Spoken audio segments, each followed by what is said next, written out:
Hello and welcome. You're watching KYC. I'm Hersh Sayta. With me is Anushi Vakharia, and today we're going to be talking about a road transport or rather road construction company. Why is this critical? Because FY25 has been particularly difficult for some of the road construction companies. You've seen some bit of drag due to elections. You've seen some bit of drag due to monsoon. So you've got all of those which have created headwinds for some of these companies in FY25. You've also seen order books not translate as much because orders were staggered or right towards the fag end of the year. So all of those factors, but you might likely start to see a pickup in FY26 as a result of this. As the government starts to push spending, road transport could well be that one area of priority. And that's why Ceigall India is interesting for one of those reasons. But there are several others why Ceigall India specifically looks very interesting. One is you've got a book to bill of more than 3 times, but the growth guidance is only 10 to 15%. What's capping that growth guidance is what I want to know. Second is they're making this large shift towards railway and metro. Mind you, 85% of the current book is road related infra. But now they've given a guidance that there's going to be a large shift towards metro rail. What does this do to growth? What does this do to margins is what I want to understand. Third piece is margins have come off a little bit. What's causing that margin drag? Fourth piece is with regard to working capital. There has been some concern with regard to the very, very large increase in working capital that has played out in FY24 and FY25 especially. Now, will it normalize? Your working capital days have gone up from 15 to 60 in the last 3 to 4 years. And we'll quiz management on what to expect with regard to this number. And because of this, what you're seeing is there's been some bit of pressure on return ratios as a result. And therefore, RoCE, how will that evolve? And the debt has also gone up as a result. So how will the debt evolve as well? Are there options to play this? Because 1,000 crore of working capital for a 4,000 crore market cap company is not looking healthy. And therefore, is there monetization, factoring of these receivables to clean up the balance sheet? That's the last piece. But, you know, the absolute last piece why this looks interesting, Anushi, 20% RoCE company trading at 15 times in a sector with a very large tailwind and with just 4,000 crores of market cap.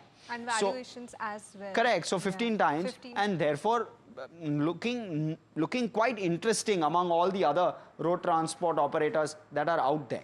Absolutely. That is what we are seeing. In fact, you know, if you just talk about the company, in fact, what it does, that is very interesting. You want me to start off? Yeah, of course. It was founded in 2002. It's an infra construction company. So that's how it is. It specializes in all of these. Let's quickly pull those up. Elevated roads, flyovers, bridges, railway overpasses, tunnels, highways, expressways, runways. So all of those. So what you're seeing is predominantly roads all these years from 2002 to 2025. So there are 2 ways of operating when it comes to road construction. One is a HAM project, which is the hybrid annuity model. Under this model, what happens is that the developing infra happens through a public-private partnership where the government also co-invests along with the private company which is actually building the road. So, this is where it starts to get a little bit more nuanced. Typically, 40% is infused by the government, 60% is infused by the company, and therefore the company's skin in the game is far lower and the financial risk is far lower as a result of this. The private developer receives fixed payments for the construction and maintenance of the project over a prolonged period of time. So the capex is heavier. That's how this plays out typically. Now, when it comes to the other mode in which road projects are done, it's called EPC, and this is the traditional mode of doing things. It's called engineering, procurement and construction, full form. All aspects of road construction taken care of by the company. The company gets a fixed price within a specified time frame. This is how it is. But delays could well impact some of these numbers as well as the return ratios of the company. And that is why we've moved away from EPC and towards the HAM model. So just to kind of highlight that, what is it that they have completed, Anushi? Take it forward. Okay, let's just get a sense of the mix over there then. So 35 plus projects so far completed. Now this included 17 EPC projects and 1 HAM project. Now going forward, what is strong for the company is the HAM pipeline that we are looking at. In fact, now what is seeing, they have like 19 plus projects going on currently, and this is across presence in 8 states that we are seeing. Along with this, even the O&M side, that's the operation maintenance side, if you are looking at 2,159 kilometers or so completed so far is what we are seeing. But in terms of, we were just talking about EPC and HAM, the kind of mix that we have. If you just take March 25 in context, HAM projects about 60.5% of a mix that we are looking at, EPC contributing around 38%. So of course, there is a shift in the mix that we are looking at, while BOT projects, that's build, operate, transfer, has about 1.3% of mix that there is.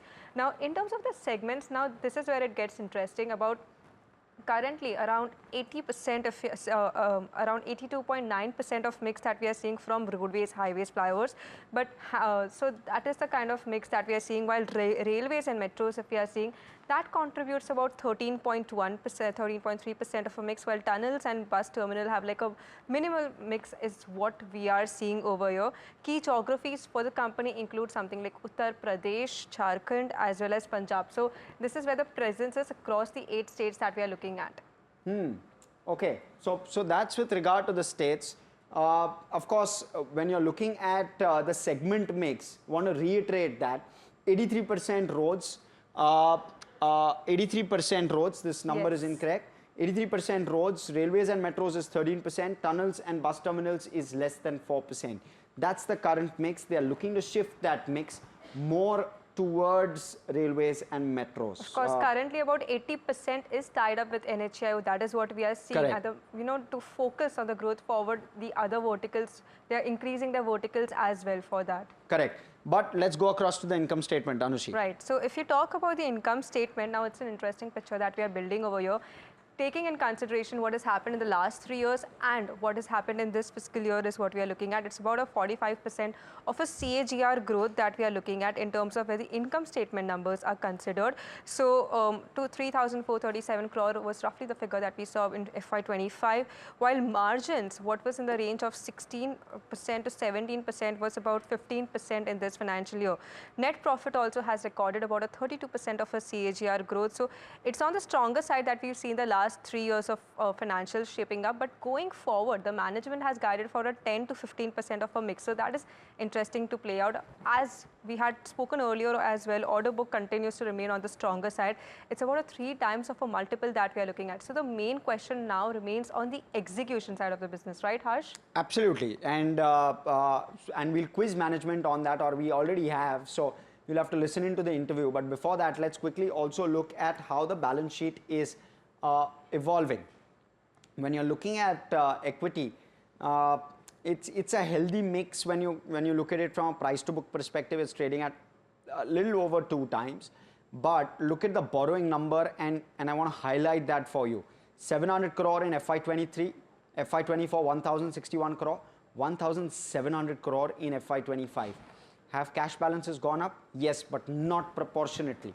Cash balance was at around 360 odd crore in FY23, currently sits at 634 crore. What you want to therefore look at in terms of how the balance sheet is structured, borrowing has gone up significantly, and that is because of working capital.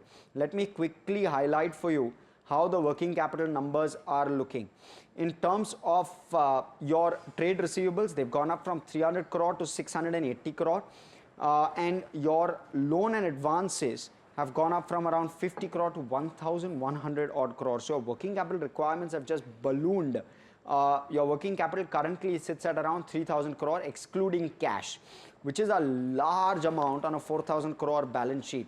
So it's an asset light model. We give it full credit, but the working capital increasing doesn't look good, and this will likely impact cash flows as well. We've given this a neutral. You want to wait and watch as to how this plays out, but there's definitely been an increase. Cash is decent. The borrowing number net of cash around 1,000 crore doesn't look bad, and therefore we've given this a neutral. Cash flow.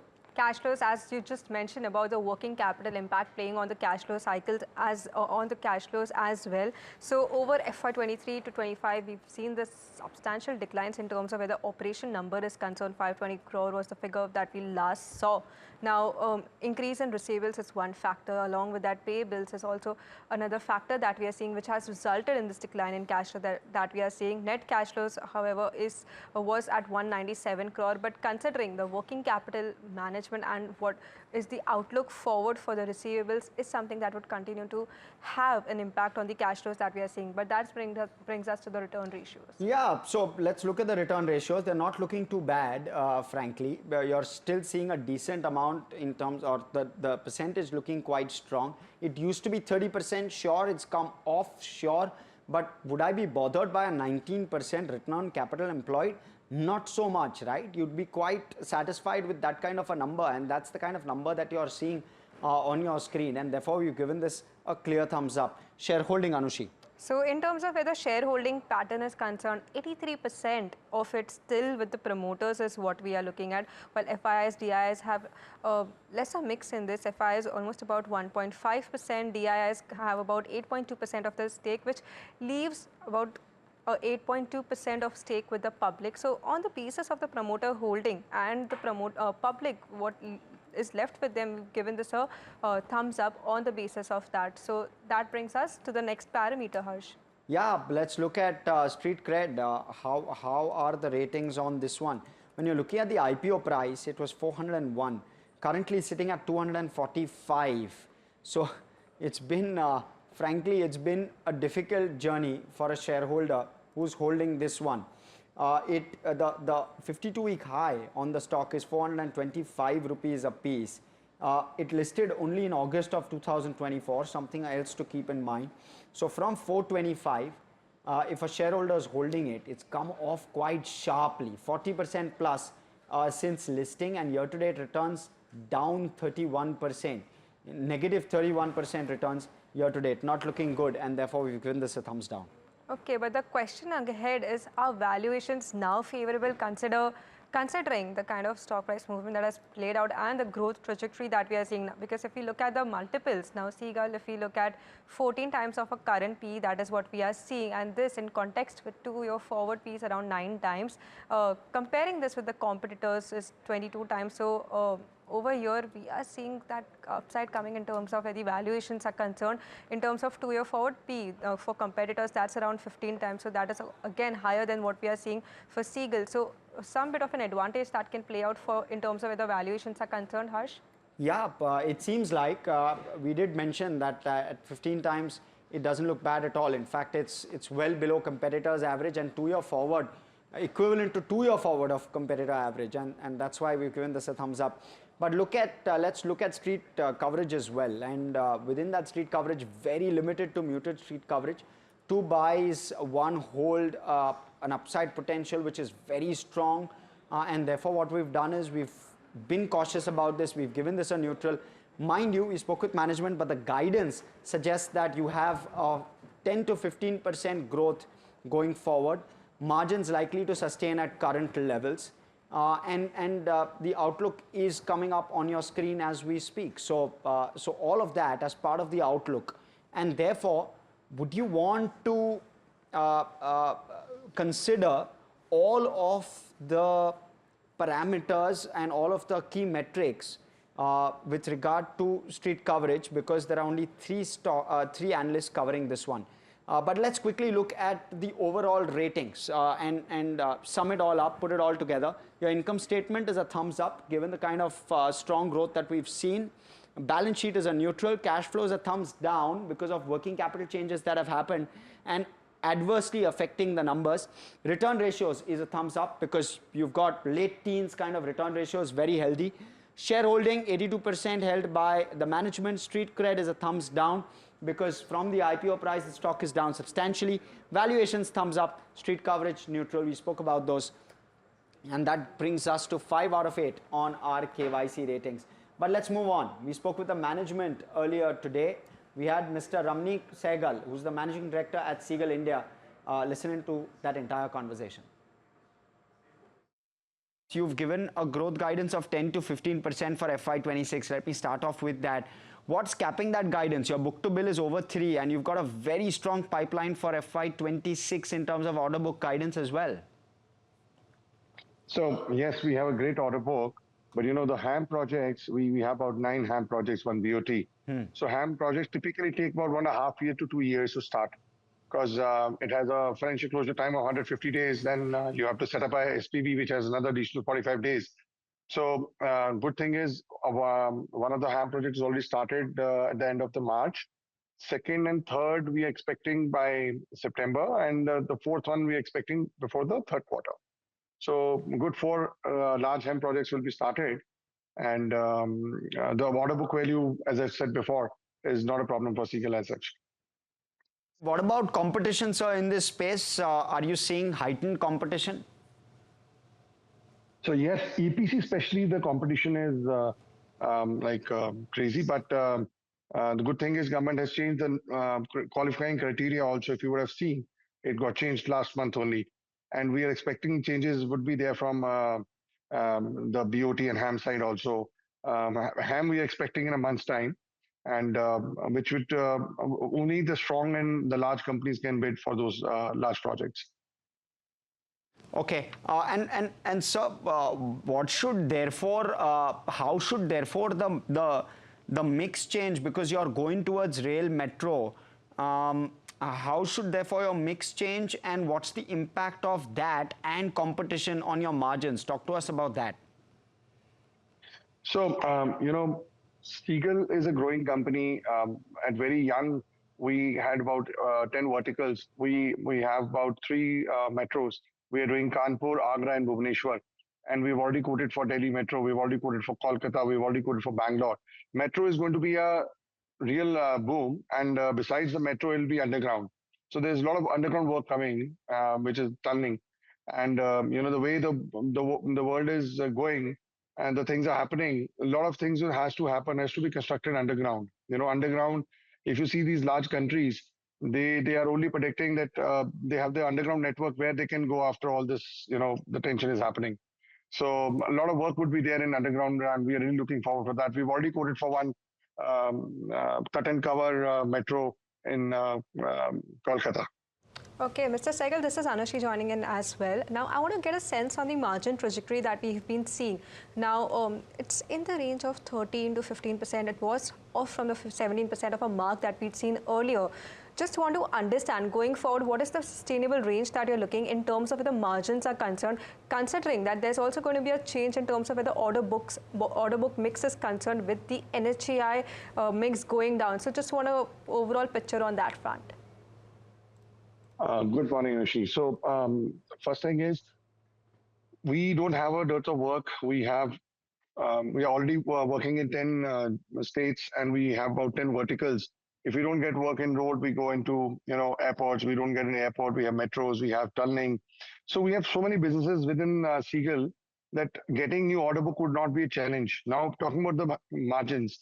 Margins, we always say our margins of EPC would be around 11 to 12%, and plus the money earned from the bonuses, royalty, or other income, which is interest and all. So our profits, which we have earned in our HAM, are yet to be earned because it is spread over 15 years. In the case of Malotpur Sadhuwali, we have already got 4 annuities, and there's a lot of money parked in the bank. But till the time we sell it, we put in InvIT, we can't have a realization. So I hope you understand it's over 15 years. Third, we have a lot of claims and arbitration against various departments, NHA being larger. Because, in Punjab, what happened, there was a problem in getting the pond ash from these thermal plants. And the state government couldn't help us getting the pond ash. And even, as per the guidelines on the notification of the pond ash by the Ministry of Power, we couldn't get it. So we have won certain awards and recommendations by DRB, where we have gone into arbitration tribunal. So once that money comes, that will go straight into the bottom line, and that will increase the month we get it or the quarter we get it. And going forward, the company, the way company is growing, you've seen the last year also we have grown by 14% as revenue. and growing company between 10 to 15% looks easy for us because of the order book we have and the kind of bidding we are doing. We yesterday have quoted for a T&D business, which is transmission, distribution, BOT. So we've been adding more verticals so that, if we're not getting project in one vertical, we are putting for second and third. So we want to have a lot of, verticals with us where getting order book will not be a challenge for Ceigall. So, Mr. Sehgal, considering all these factors, if we just have to look at the blended margin for FY26-27 going forward, what would that number be? So it'll be the same range what we have shown in this this last quarter. And the revenue, as I said before, will be about 10 to 15% what we want to guide to our investors. Okay, another aspect that I want to focus on is the milestone-based billing that you talked about in your previous conference call as well. Now, if we see what you have a strong order visibility, as Hersh also emphasized on the revenue growth at 10 to 15% of a growth. But if we take the last 3 years in conjecture, that's about 45% of a CAGR which is there. Is execution a problem considering this billing that we are looking at? Just want to get an overall picture on this. So, during COVID, we had this Atmanirbhar circular. In Atmanirbhar circular, there was no retention money which was getting deducted. We were getting it paid with every bill. Our milestone payments were eased in such a way that if I have to achieve 20 milestones in a project or 10 milestones, in Atmanirbhar, there were no milestones. If I'm achieving 2%, I was getting paid. Whereas now, our billing circle has increased, or the third would be, for an instance, I'm doing some particular aspect of the project, which is like utility shifting. And I have to be paid for the completion of that utility shifting aspect. The project length is not given clear to me. So that will be stuck till the time the project length is given clear to me, and I will be paid once the entire work is completed. Otherwise, what Ceigall things are very good. We are very strong with getting our payments released. And the third would be the retention money. You would have seen our retention money for last year was close to 100 crores. And going forward, of course, now since Atmanirbhar is no more available for contractors in India, though it is good, the large contractors will grow on this aspect and the competition will ease out. So I'll tell you where we're coming from. So you're an asset-light business, but now you're receivables heavy. Your working capital days have increased 4x maybe in the last 4 years. One, where does it normalize? Will it worsen? Is this now the steady state? Can it get better?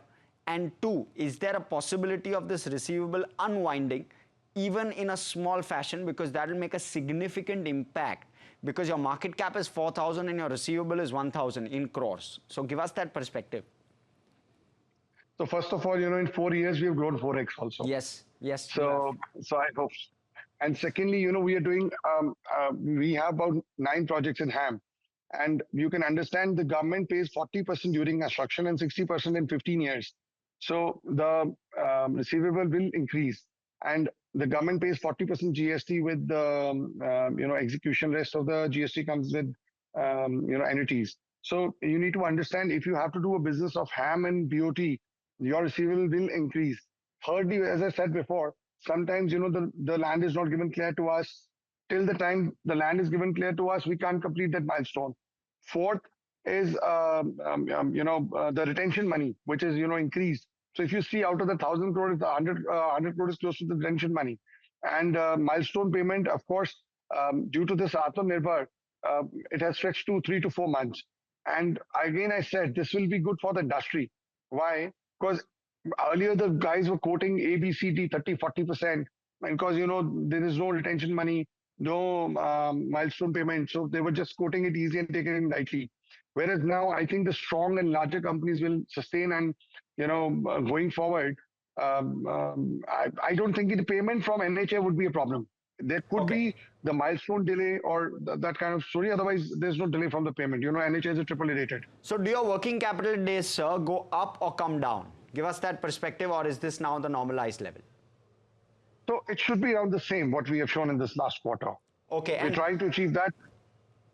And does your debt therefore go up because the receivable days will remain the same and you'll execute more? So what we are improvising right now is the projects which we have completed, which are already AAA rated, we want to get a refinance done and get the payment down to our EPC level. So that will improve. And going forward for execution also, like in metros payments are outstanding. You know, if you see, metros maximum would be 45 to 60 days. NHA, it could be little more, but we will sustain on this. And of course, debt, as I said before, we are asset light model. We want to reduce the debt. We don't want to take debt further, but because of HAM, at the console level, it will increase. Okay, so Mr. Sehgal, considering these factors, just want to get a sense on the cash flow picture as well forward. In terms of the cash flow from operations, what would be the trajectory for that? And also return ratios, if you can give us an outlook in terms of where the RoCE range would be going forward. So RoCE range would be same as before. It could be little difference because, you know, earlier we have grown from 1,000 to 2,000 crore, 2,000 to 3,000 crore. Now we are predicting 10 to 15%. You can also understand when the company grows and the size of our company, getting a growth of 10 to 15%, you'll have a great RoCE. And your second question would be, sorry, if you can repeat, please. It's on the cash flow picture as well forward, because in the last 3 years we've seen, So cash flow, it's all because of the Atmanirbhar, you know, the relaxations of the government have gone down. They've removed the relaxation. So I'm again repeating it again and again because of this relaxation, the strong companies will grow, the larger companies will grow, and competition will go down. Okay, point taken. So, last couple of questions. One, you've had workforce attrition at Ramban Banihal, which is one of your projects. Has that normalized? Have you been able to improve on that? So yes, that has been normalized. And in fact, I'm happy to share, in last 20 years, we are the contractors who have completed the 6,200 meters of the tunnel in 2.5 years time. It is kind of a record-breaking thing, and we are about to hand it over in next 3 to 4 months. It all depends on the rain. Otherwise, the lining is completed, tunnel is completed. Yes, it got affected because of that war, but we are back on track, and things are very, very much normalized. Okay, so that was my second last question. My last one was with regard to how they are playing with receivables, because receivables has ballooned. We spoke about that. Whether they're doing any factoring, whether they're planning an InvIT REIT. So he suggested they're planning an InvIT REIT, which could well monetize that receivables number. Timeline 3 to 4 months. So that's broadly the takeaway. But completely out of time on this edition of KYC from Anushi, myself, everyone who puts the show together. Thanks so much for watching. Stay tuned to NDTV Profit. More action on the other side.